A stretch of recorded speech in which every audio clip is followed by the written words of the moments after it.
اس تیاری کو اچھی طرح سے رکھو. صراط پہ وہاں پہ بھی آپ کہیں گے وہاں پہ بھی ریس ہے، لیکن وہاں جسم کی ریس نہیں ہوگی، روح کا مقابلہ ہوگا. توجہ تو سنیں گے حضرات. اب وہاں پہ بھی پورے صراط ہے جس کے 50 مقامات پہ روک کے سوال کیا جائے گا. آپ نے سن رکھا ہے نا اتفاقاً یہ حدیث ساری سب مسلمانوں کی کتابوں میں ہے، شیعہ سنی سب کتابوں میں ہے کہ پورے صراط بال سے زیادہ باریک ہے، تلوار سے زیادہ تیز ہے، اور میدان محشر سے پورے صراط بنا ہوگا. صراط نام ہے، صاد ر الف تو میدان محشر سے، اور پار جنت ہوگی، بیچ میں جہنم ہوگی، اور لکھا یہی ہے کہ اس میں سے آگ، جہنم میں آگ لگی ہوئی ہے، لیکن اندھیرا بہت زیادہ ہوگا. تو کسی نے پوچھا مولا آگ سے تو روشنی نکلتی ہے، اندھیرا کیوں ہوگا؟ مولا نے کہا آگ سے دھواں بھی نکلتا ہے، تو دھواں اتنا زیادہ ہوگا کچھ نظر نہیں آ رہا ہوگا. کہ پھر مولا کیسے جائیں گے، صراط کو کیسے پار کریں گے؟ تو امیر المؤمنین کے القاب میں سے ایک لقب ہے مولا کا، قائد غر المحجلین. سن رکھا ہے لقب مولا کا؟ مولا کا لقب ہے قائد غر المحجلین. تھوڑا سا اس کو قائد کہتے ہیں رہبر کو، آگے چلنے والے کو. جو سامنے چلتا ہے اسے قائد کہا جاتا ہے. پتہ نہیں لوگ ہیں یا نہیں. اونٹوں کو چرانے والے پرانے زمانے میں دو طرح کے ہوتے تھے. ایک قائد ہوتا تھا، وہ سامنے سے ایک اونٹ کی رسی کو پکڑتا تھا، باقی سارے اونٹ پیچھے پیچھے چلتے رہتے تھے، اسے کہتے تھے قائد. اور دوسرا پیچھے اونٹوں کے چلتا تھا، اسے کہتے تھے سائق. آج ڈرائیور کو عربی میں کہتے ہیں سائق، ڈرائیور کیونکہ وہ اسٹیئرنگ کے پیچھے ہوتا. جو پیچھے چلتا تھا اسے کہتے تھے اونٹوں کو چروانے والے کو سائق، آگے چلنے والے کو کہتے تھے قائد. تھوڑی سی توجہ کیجیے گا. ائمہ نے فرمایا ہے کہ ہم لوگ قائد ہیں، سائق نہیں. ہم اونٹوں کے پیچھے نہیں چلتے، ہم آگے چلتے ہیں. پتہ نہیں لوگ ہیں یا نہیں. اور سے سنیے گا، تھوڑی سی اور وضاحت کروں گا نوجوانوں کے لیے، بزرگ تو پہنچ گئے. سائق جو پیچھے چلتا تھا نا اونٹوں کے، عموماً اس کے ہاتھ میں ایک چھڑی ہوتی تھی، کیونکہ اونٹ جو پیچھے چلنے والا ہوتا ہے نا وہ غلے کی شکل میں چلتے ہیں، ایک ہجوم کی شکل میں چلتے ہیں، قطار میں نہیں چلتے.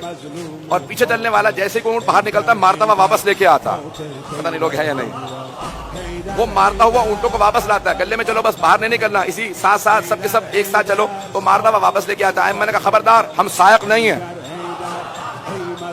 آپ اردو میں لفظ استعمال کرتے ہیں، بہرحال کیونکہ اردو میں استعمال ہوتا ہے اس لیے استعمال کر رہا ہوں ممبر سے، کہ ہانکنا. وہ اونٹوں کا ہانکنے والا ہوتا ہے جو پیچھے چلتا ہے ہاتھ میں چھڑی لے کے. ہانکنے والے دنیا میں بہت ہیں، جو پیچھے چلتے ہیں ہانکتے ہوئے لے جاتے ہیں. ریوڑ کو، گلے کو جو ہانکتے ہوئے پیچھے سے چلتے رہے، چھڑی ہاتھ میں لے کے مار مار کے واپس لے کے آئے، وہ اور ہیں. مولا نے فرمایا ہم قائد ہیں. زیارات کے اندر بھی یہی لکھا ہے، قادۃ الامم، قادہ جمع ہے قائد کی. ہم سامنے چلتے ہیں، لیکن وہ جو سامنے چلتا ہے نا وہ صرف ایک کو پکڑتا ہے، باقی خود بخود پیچھے چلتے ہیں. کیونکہ وہ جو قائد سامنے چل رہا ہوتا ہے نا، اس کے گلے کی، اس کے ریوڑ کی، اس کے اونٹوں کی خصوصیت ہوتی ہے، وہ سارے تربیت یافتہ ہوتے ہیں، وہ سارے ٹرینڈ ہوتے ہیں، انہیں پتا ہے ہم نے قطار میں چلنا ہے. عزیزان گرامی، امام زمانہ کا بھی تبھی ظہور ہوگا جب ہمیں تربیت ہو جائے گی. وہ قیادت کے لیے آئیں گے، وہ سامنے چلیں گے. تو عزیزان گرامی، مولا فرماتے ہیں کہ پولیس صراط، مولا کا لقب ہے قائد غر المحجلین. میں اسی کی وضاحت کر رہا تھا، ذہنوں میں ہے نا. دنیا بھر کے اندر عربی نسل کا گھوڑا پالنے کا امتیاز سمجھا جاتا ہے کہ اس کے پاس عربی نسل کا گھوڑا.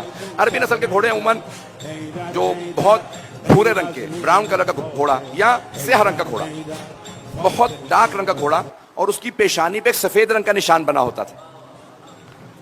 ابھی بھی بہت سے عرب نسل کہتے ہیں یہ بہت اعلیٰ نسل کا گھوڑا.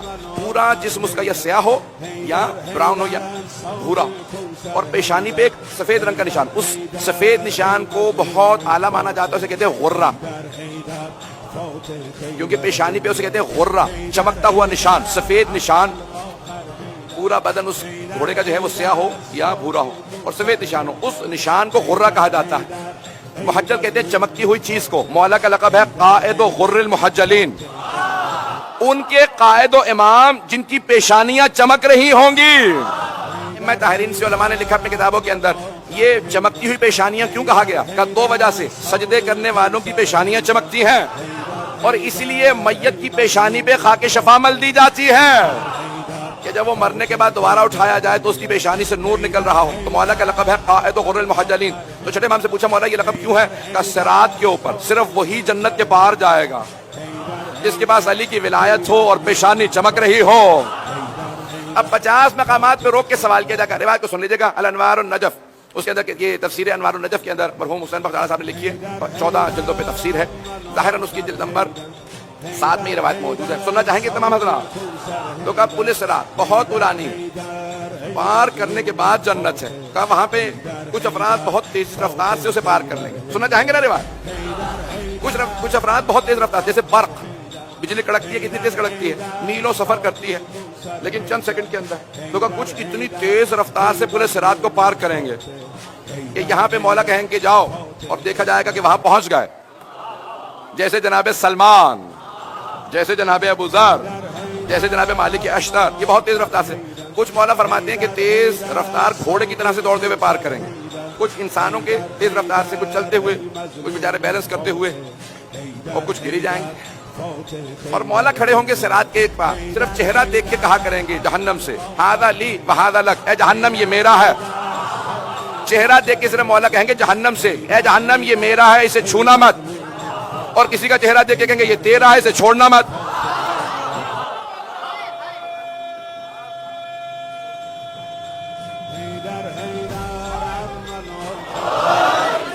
تو اب روایات چھٹے امام سے لکھی، میں جو روایت مکمل کر دو کر سننا چاہیں گے تمام حضرات ابھی تک. تو مولا فرماتے ہیں وہاں پہ کہ 50 مقامات پہ روک کے سوال کیا جائے گا. کتنے؟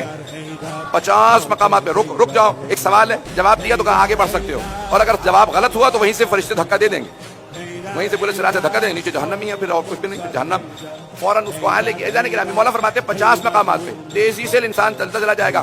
50ویں مقام پہ مولا امام صادق فرماتے ہیں 50ویں مقام پہ سارے فرشتے روک کے سوال کریں گے، بتاؤ علی کی ولایت کو مانتے تھے یا نہیں؟ جو کہے گا مانتا تھا اس سے کہیں گے جنت میں جا سکتے ہو، اور جو کہے گا نہیں مانتا تھا تو سارے کے سارے 49 مقام سے پار کر کے جیسی 50ویں مقام پہ پہنچے گا وہیں سے اسے نیچے پھینک دیا جائے گا. میں سوچا کرتا تھا مولا اگر اتنا ہی یہ سخت مسئلہ تھا تو پہلے ہی پوچھ لیتے. یہ امیدیں لگا لگا کے 50ویں مقام پہ پہنچا اور وہاں سے دھکا دے دیا گیا. سب سے پہلے یہی سوال پوچھ لیتے، بھائی علی کو مانتے تھے، اس کے بعد آگے بڑھ جاتے، باقی سوالات آہستہ آہستہ ہوتے چلے جاتے. سارے سوالات ہو گئے، آخر میں علی ابن ابی طالب کی ولایت کا سوال. تو مرحوم آیت اللہ حسین بغدادی صاحب فرماتے ہیں، کہتے ہیں کہ امام کا پیغام یہ ہے کہ اگر سارے اعمال صحیح ہوں لیکن علی کی ولایت نہ ہو تو کوئی عمل قبول نہیں، اور اگر علی کی ولایت قبول ہے تو سارے اعمال قبول ہیں.